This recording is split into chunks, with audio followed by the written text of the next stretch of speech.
Hey everybody, CW here, Card Wolf, because I am always on the hunt for great cards. How are you guys doing? The big giveaway is in the history books. That is ended, but I am just starting to mail out cards to you guys. It was a huge response to that, which was exactly what I wanted. It was awesome that so many of you signed up to get some Hall of Fame cards from me. I'm really excited about that.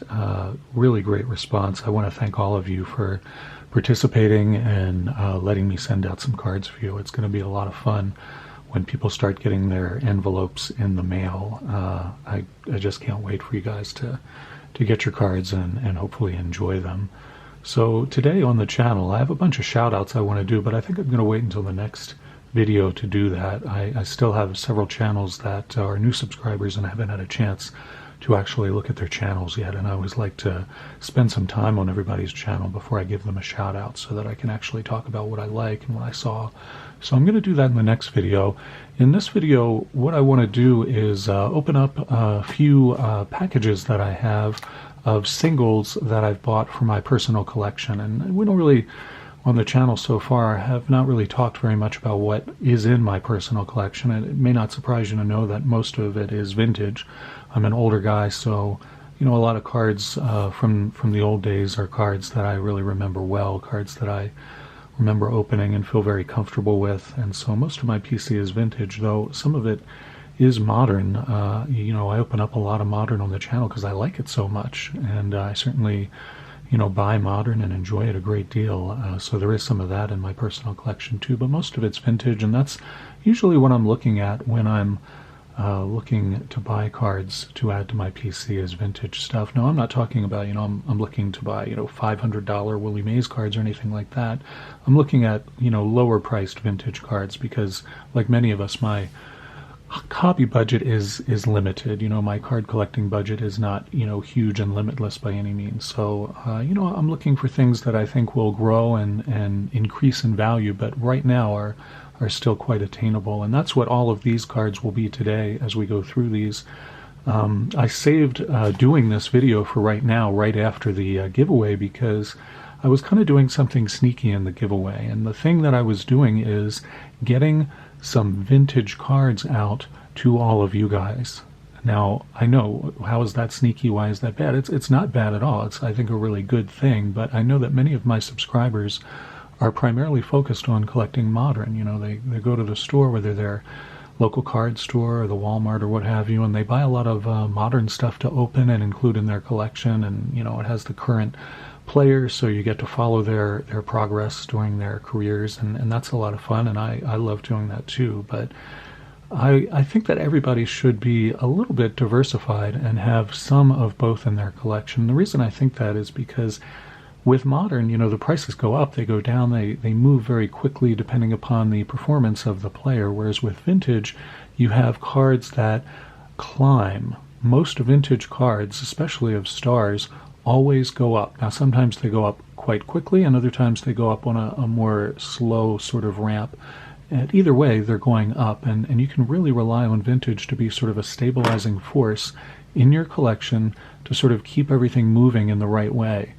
And I think a lot of people just don't have vintage, and they feel intimidated by it because they don't know the old cards, and they feel like it's going to cost a lot of money to get into it, and there's really just too big of a barrier to entry for them.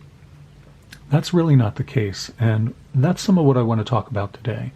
Now, you're going to get some vintage Hall of Fame cards in the mail from me. Most of you are, and that's going to, hopefully, some of you anyway, I hope that will pique your interest and make you feel like, wow, this is a cool card. I wish I had more cards like this. And you don't know where to begin, you don't know how to start, and it can be intimidating. But I want to show you some cards that are from the 70s and the 60s that I've picked up, and I haven't opened these yet, so I hope these cards are as in the condition and as good as I hope that they were when I bought them. But I'm going to open them with you here on the channel. I'll start opening this while I'm talking.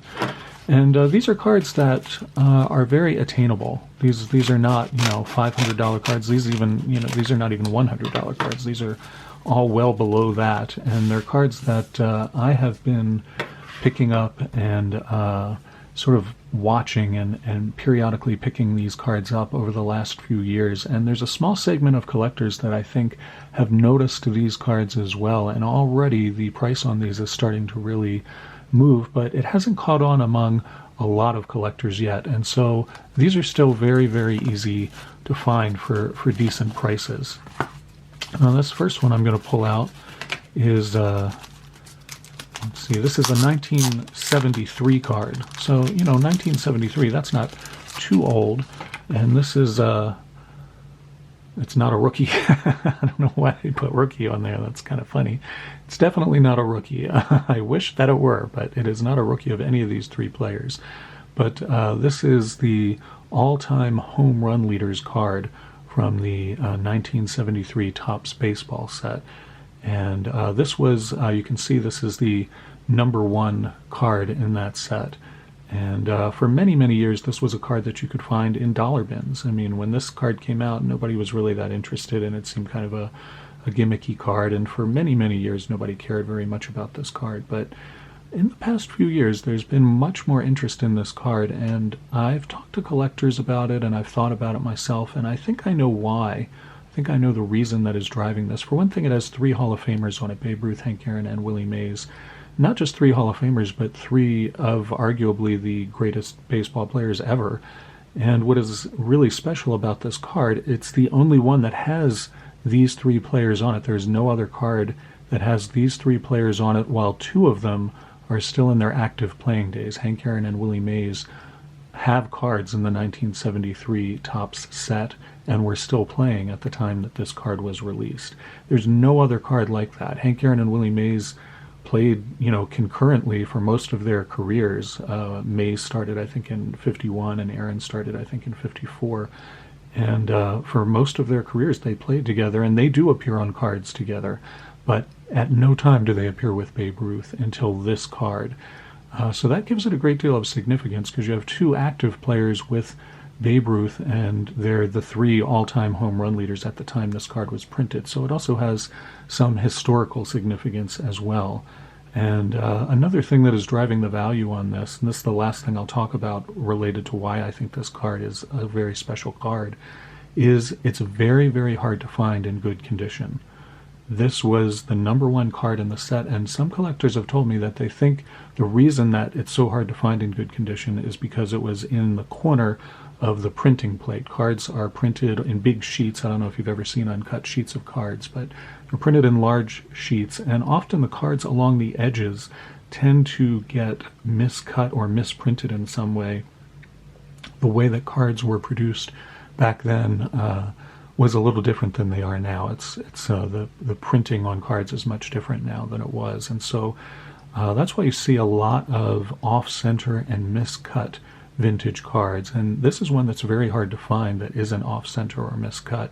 And I'll show you some examples from my own collection. I have several of these, and these are probably 2 of the better ones that I have, 2 of the better copies of this that I have. You can see that these look pretty decent. The one over here is pretty nicely centered on the front. This one is very heavy on the left side, and that's not at all unusual for this. And then if we flip them over, you'll see that both of these are very off-center on the back, and this new one that I got is also very off-center. It's more off-center than they are on the back, and that is not unusual either. I probably couldn't get this card graded without getting an OC tag on it from PSA, which stands for off-center. But then when you look at these cards more closely, you can kind of, I'm getting glare, I'll try to fix that. How's that? This card on this side has some edge wear, which shows up very strongly against this black background that was used in the 1973 Topps baseball set. There's also some corner wear on both of these cards. These are not bad examples of this. Compared to what you will see on eBay, if you decide to go look for this card, these are really not bad examples. And this one, I think, that I just bought is probably, on the front anyway, better than any of them. It's really pretty nicely centered. It has really pretty strong corners overall, and there's no edge wear or flaking that's going on. So that's pretty good. I think it's probably a little bit better than those, but it does have one small issue aside from the poor centering on the back. if you look at the printing, the names are printed almost right into the border of the images, and that's also not uncommon for this card.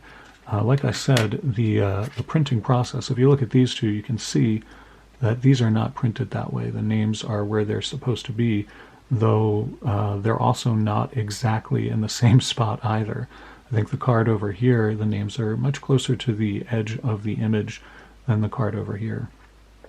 And these kinds of discrepancies in these cards are extremely common. This is not, I don't want anybody to think that this is a super rare card. You know, this is a very easy card to find. There are probably 100 listings of this card on eBay every day. But if you start scrolling through those listings, you're going to see that most of them have issues. They're either very off-center, they have bad corners, they have some sort of misprint situation going on, or the back of the card looks a lot like this one. Almost, it's very hard to find an example of this card where the back is not off-center, and it's usually to that side, in my experience. So this is a very hard card to get in decent condition, and that is part of also what is driving collectors to pay a lot more attention to it, because people have realized that finding this card in a high grade is very difficult. I paid, for those of you who are curious, I paid about $30 for this, and I'm pretty happy with that price based upon other copies of this that I've seen. You know, I don't love the back of it, obviously, you know, that's not ideal, but it's also not at all uncommon for this, and I'm not planning to get this card graded. You know, this is, I want to continue to get better copies of this, and maybe eventually I will get one that I would consider getting graded. But this was, I think, a little bit of a step up from the better ones that I have to this point. And so that's one card. And like I said, I got that one for $30, which is, you know, a very reasonable price for a card that has the significance that I think that one has, with 3 Hall of Famers, 2 of which were still in their active playing days. And really, you know, if you take away all of the players who have since gotten into the top 5 or 6 home run leaders for career, that you know, you take away many of them who are not going to get into the Hall of Fame because of their, you know, the suspicions about their performance-enhancing drug use and whatnot. These 3 players are still the all-time greatest home run leaders, albeit in a different order. This was you know, the last card that shows Babe Ruth as the all-time home run leader. Hank Aaron would, of course, eclipse him a couple of years later. Willie Mays retired the year after this card, so his home run total really didn't go up very much. But it has a lot of significance, and I think it's a really good card that not a lot of collectors have yet caught on to. It's a good investment card, and it's one that I've been buying them, and I strongly believe that they're going to go up in value in the coming years as more collectors become aware of how difficult it is to find that card in good condition and understand the historical significance of that card. So this is 2 packages, 2 cards that I bought. I don't know why the seller sent them in 2 separate envelopes. That's kind of weird, but these are the same card. The seller had 2, and I couldn't decide which one I thought was the better card, which one was a better example of this card. And this is a card that you can see I bought it from COMC. I don't know why they rushed it, but that was certainly nice of them. And maybe I'll take it out of here so you can maybe help me decide which one you think is the best example of this. Again, I haven't seen these in person, and apparently have lost my ability to open plastic sleeves. Here we go. All right, very good. Get all of this stuff off of here. Man, they really put a lot of stuff on here, which is not, and yet another plastic sleeve. Wow. All right, let's get this out of here and see. There we go. All right. Wow, okay, so that's one. This is the card, and again, I picked up 2 of these from the seller, and I thought they were both very nice cards. This is the 1962 Home Run Leaders card, and the significance of this card is that it has 5 Hall of Famers on it. All 5 of these players are Hall of Famers: Hank Aaron, Frank Robinson, Willie Mays, Ernie Banks, and Orlando Cepeda. And I'm going to open the other one while I talk. The reason, you know, why I think this is a big card is pretty much that. There aren't very many cards, two cases in that one, there aren't very many cards where you have 5 Hall of Famers on the card. And of course, you know, these are the home run leaders for that year, so naturally all of these are active players when this card was produced, so that adds to its value as well. And I'm going to get all of this somewhere else because we don't need to look at that. So here are the the two that I bought, and I'll hold these up to the camera so you can get a better look at them. Even looking at them now in person, I'm still not sure which one I think is the better card. I think maybe the one on the right is a little better centered. So there's that. But I think the one on the left has better corners. So there's that.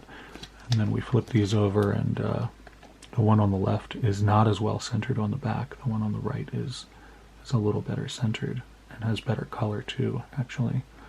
So yeah, I still don't know which one is better. They both have attributes, and they both have small little issues. Anyway, the reason that I bought these is because 5 Hall of Famers on the same card, and a lot of these league leader cards from the 60s, you'll have 1 or 2 Hall of Famers, and then you'll have 1 or 2 guys who, definitely were not Hall of Famers. They may have had a really good year, 1 year or something like that.